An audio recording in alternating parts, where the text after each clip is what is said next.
मुझे ऊंचाइयों पर देखकर हैरान है सब लोग, मगर किसी ने मेरे पाँव के छाले नहीं देखे। महिला जब बेचारी के रूप में होती है ना, तो वो समाज को पसंद आती है, क्योंकि वो गिड़गिड़ाती है, वो मांगती है, और समाज में जो एक दंभ है वो दंभ उनका पोषित होता है। लेकिन जब महिला स्ट्रांग होती है तो बहुत सारे लोग, मैं माफ़ी के साथ ये बात कहना चाहूँगी कि बहुत सारे लोगों को वो बात बर्दाश्त नहीं होती। एक मुकम्मल औरत तभी बनती है जब उसमें थोड़ा धैर्य, थोड़ी शालीनता, थोड़ी मर्यादा, थोड़ी उष्णता, उष्मा कहिए, थोड़ा साहस। और पुरुषों का शौर्य ही नहीं होता, स्त्रियों में भी शौर्य होता है। वह शौर्य, थोड़ी बुद्धिमत्ता, ये जब तमाम चीज़ें इकट्ठा होती हैं तो एक मुकम्मल औरत तैयार होती है। जब मैंने अपना पीपीटी दिया और सुखद आश्चर्य ये रहा कि सिर्फ और सिर्फ उसी कॉलेज को पूरे बिहार में सीपीई स्टेटस और उसका अनुदान मिला। इस पर हमारे कुछ साथी लोगों का कमेंट था कि अरे ममता जी को तो मिलेगा क्या, कि वो हंस हंस के बतियाती हैं। यानी हंस के बतियाना भी महिलाओं के लिए यह एक बुरी बात इस समाज में मानी जाती है।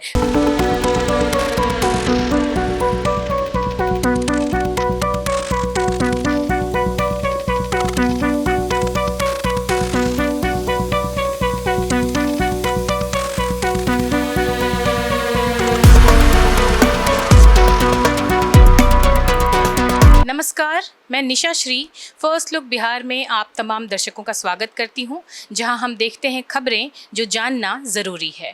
और आज इसी सिलसिले में हम आपको हमारे शहर की एक शख्सियत से मिलवाने जा रहे हैं, जिनका नाम लेते ही लोगों को एक सुंदर प्रतिभा, एक जो जानदार जो एक प्रतिभा होती है महिलाओं की, उनका चेहरा सामने आता है। और अगर इनकी जो छात्राएँ हैं उनकी बात कहें तो वो यही कहेंगी कि हम मैम के जैसा बन जाना चाहते हैं। लेकिन इस मुकाम तक पहुंचना इतना आसान नहीं होता। तो इन्हीं से बातचीत करने के लिए कि क्या संघर्ष इन्होंने किया और कैसे ये भाजपा की एक वरिष्ठ नेत्री बनी और आरबीबीएम कॉलेज की प्राचार्य बनी, इसके लिए आज हम कैंपस में मौजूद हैं प्राचार्य डॉक्टर ममता रानी से। मैम, आपका बहुत बहुत स्वागत है। बहुत बहुत धन्यवाद। हम आपसे यही जानना चाहेंगे सबसे पहले कि एक खूबसूरत चेहरा, एक प्रतिभावान पर्सनैलिटी सबको दिखता है और सब उस ग्लैमर की तरफ आकर्षित होते हैं, लेकिन आसान नहीं होता यहाँ तक का सफ़र। क्या कहना चाहेंगे? मुझे ऊंचाइयों पर देखकर हैरान है सब लोग, मगर किसी ने मेरे पाँव के छाले नहीं देखे। तो ऊंचाइयों पर पहुंचने के लिए संघर्ष करना पड़ता है। आज मैं जिस जगह हूँ, ये मेरे लगातार संघर्ष के बाद की उपलब्धि है। मैं बहुत ही एक घरेलू, एकदम घर घुस्सू जिसको कहते हैं, उस तरीके की लड़की थी। एक बड़े ख़ानदान में जन्म लिया मैंने, लेकिन पढ़ाई लिखाई, मेरी माँ पढ़ाई के मामले में थोड़ी कड़क थी, तो उनके कारण हम सभी बहनों ने अच्छी पढ़ाई लिखाई की। समय पर शादी हो गई। हम लोगों में अर्ली शादी होती है, ग्रेजुएशन में थी तभी शादी हो गई। शादी के बाद कुछ ऐसी परेशानियां आईं और कुछ ऐसा चक्र चला कि मेरे पति देव नहीं रहे। उस समय तक कोई बच्चे भी नहीं थे। तो अब मेरे सामने इतनी बड़ी ज़िंदगी पड़ी थी, उसमें मुझे पहले तो समझ में ही नहीं आता था, क्योंकि पढ़ाई हम लोगों ने पढ़ाई के नज़रिए से की थी, नौकरी के नज़रिए से तो की नहीं थी। लेकिन फिर मेरी माँ समझदार थी, उन्होंने कोचिंग वगैरह करवाया, 2-3 कंपटीशन मैंने निकाले। मैं लेक्चरर भी बनी, तो कंपटीशन जो पहला बेट हुआ था उसके ज़रिए मैं पीएचडी के आधार पर लेक्चरर नहीं बनी। तो बेट निकाल कर और 2 नौकरी मेरी उसी समय आई थी।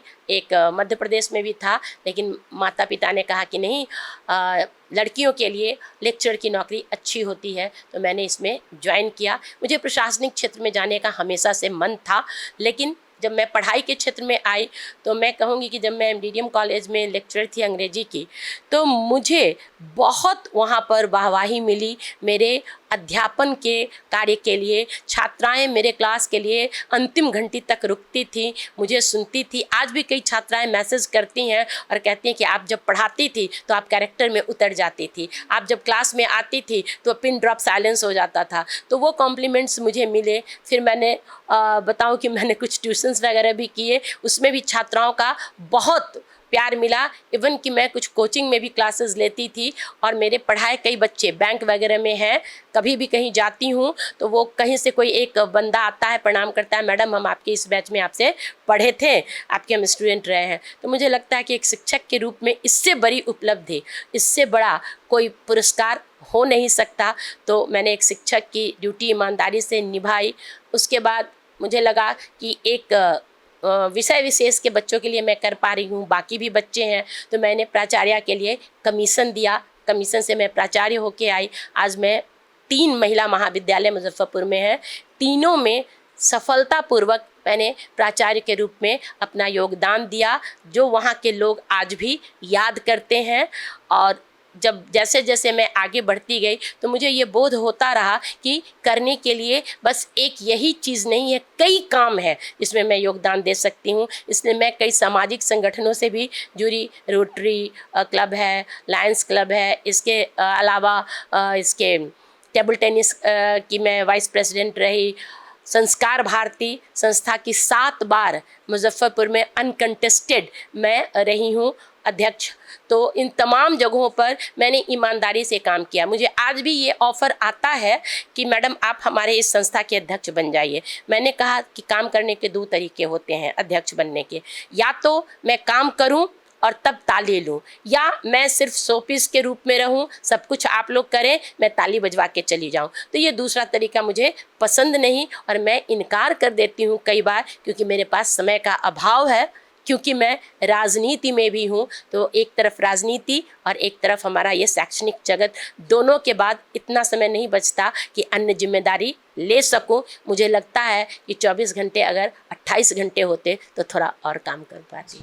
तो कार्य करने की ये शैली बहुमुखी प्रतिभा से चहुमुखी प्रतिभा से भरी हुई एक महिला, लेकिन जैसा कि अभी आपने बताया मैम कि एक जो बैकग्राउंड रहा और एक तरह से आप अकेली पड़ गई अपने बहुत ही कम उम्र में, वहाँ तक तो लोगों को सिंपैथी होती है, लेकिन जब महिलाएं स्ट्रांग होकर के आ जाती हैं सामने तो फिर कई बार ये चीज़ लोग पुरुष, जो हमारा पुरुष प्रधान देश है, वहाँ पर ये चीज़ लोग बर्दाश्त नहीं कर पाते। और अगर वो खूबसूरत हों तो उनके ऊपर कैरेक्टर असैसिनेशन का भी एक तरह से प्रहार होता है।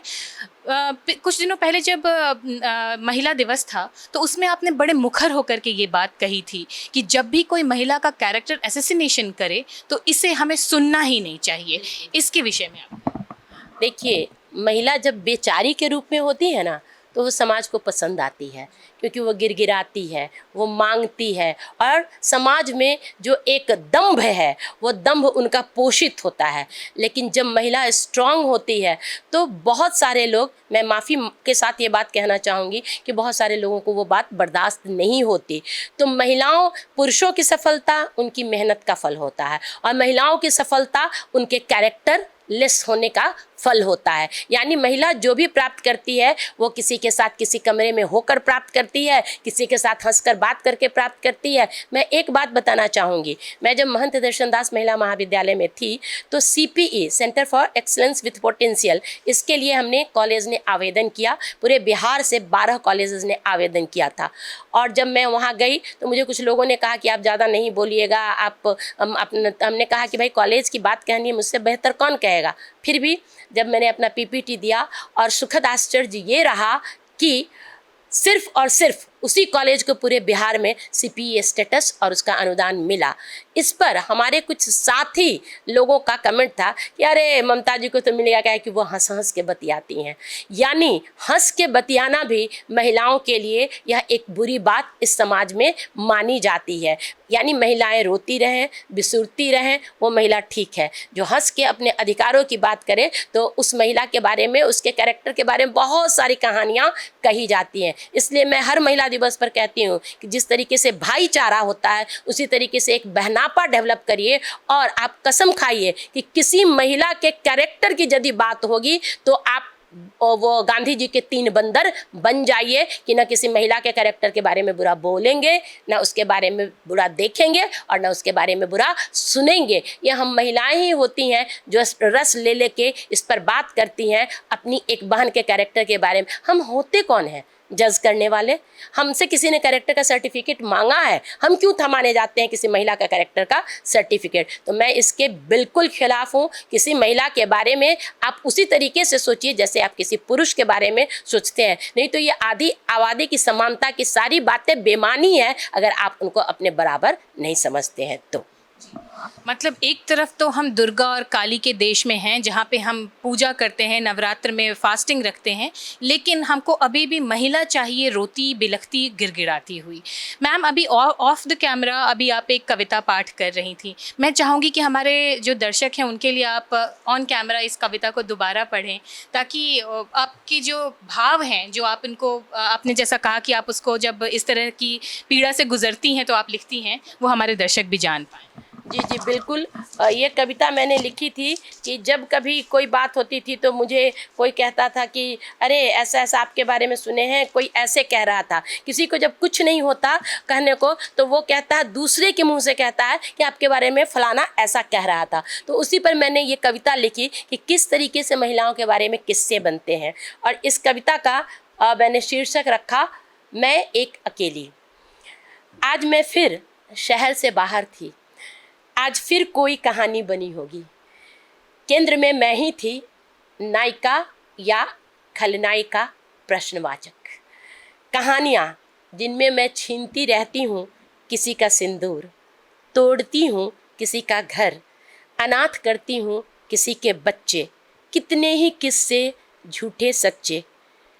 मैं एक अकेली रपटा देती हूँ किसी का पति, बहका लेती हूँ किसी का प्यार, कामाख्या की नैना जोगन सी किसी को फुसला लेती हूँ। यह भी सच है कि किसी ने मुझे कभी ऐसा करते देखा नहीं, पर किस्से तो किस्से हैं, बेपर भी उड़ते हैं। किस्सा यह भी है कि मेरे ऑफिस में पर्दे की एक दीवार है, आते हैं किसी के खिंच जाते हैं पर्दे, बंद हो जाते हैं किवाड़ भी, बीत जाते हैं कितने ही घंटे, पर सच है कि कोई देखता नहीं, क्योंकि किस्से तो किस्से हैं, बेपर ही उड़ते हैं। किस्से तो किस्से हैं, बनते और उड़ते हैं, क्योंकि मर्दों की इस दुनिया में, ये मेरा जो उपसंहार है इस कविता का, मर्दों की इस दुनिया में अकेली रहती हूँ, बेफिक्र बहती हूँ, हंसती हूँ जी खोल कर, ठहाके भी लगाती हूँ, शायद तभी किसी को नहीं सुहाती हूँ, क्योंकि मैं आंसू नहीं बहाती हूँ। इसीलिए तो चिंतित हैं सभी, इसीलिए तो चिंतित हैं सभी, अनगिने चुभे कांटों में भी मैं खिले फूल सी जी रही, तभी तो करते हैं ये चिंतन मनन कि कैसे हो मेरा चरित्र हनन। यही सोचकर ये हाथों में पत्थर उठाते हैं, फिर से बेपर की नई कहानियाँ बनाते हैं। किस्से तो किस्से हैं, बेपर ही उड़ते हैं। धन्यवाद। बहुत धन्यवाद मैम। और आप जब ये कविता पाठ कर रही थी तो एक गूज़बम्स आ रहा था, क्योंकि मैं भी एक महिला हूँ, जब बाहर निकलती हूँ तो कहीं ना कहीं लगता है कि बहुत तरह की चुनौतियाँ हैं, लेकिन हाँ आपकी जैसी पर्सनालिटी हमें एक प्रेरणा देती है कि कुछ भी हो आगे बढ़ते रहना है।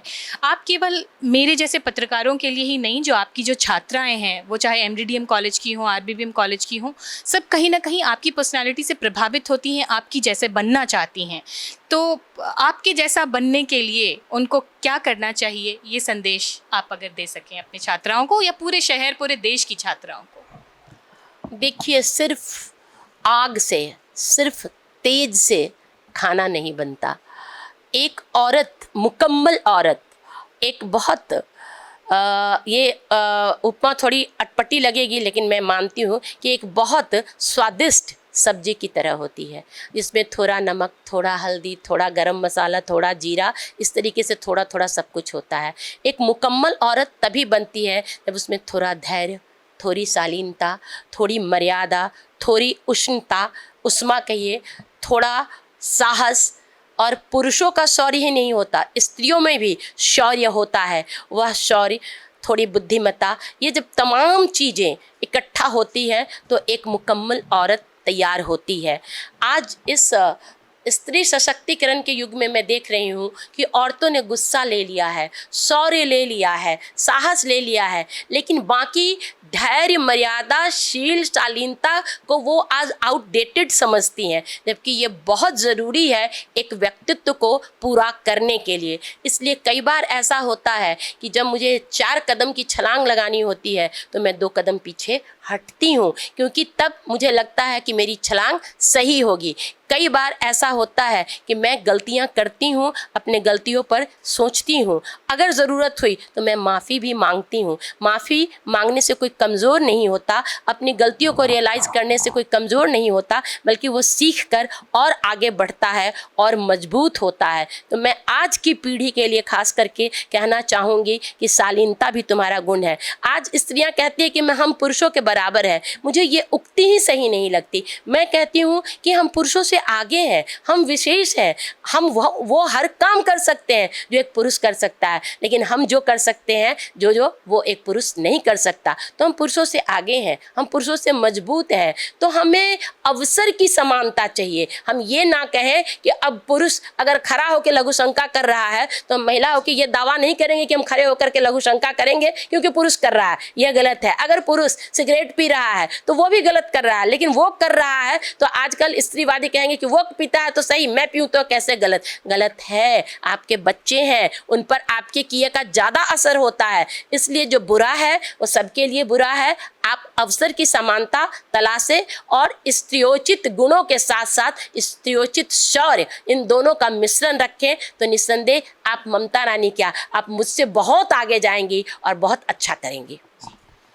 तो स्त्री होने का, एक सशक्त स्त्री होने का मतलब पुरुष हो जाना नहीं होता है। हमारे यहाँ जहाँ पे देवियों की परंपरा रही है, दुर्गा की परंपरा रही है, 64 योगिनियों की परंपरा रही है, वहाँ हमें पुरुष तो बिल्कुल भी नहीं हो जाना है।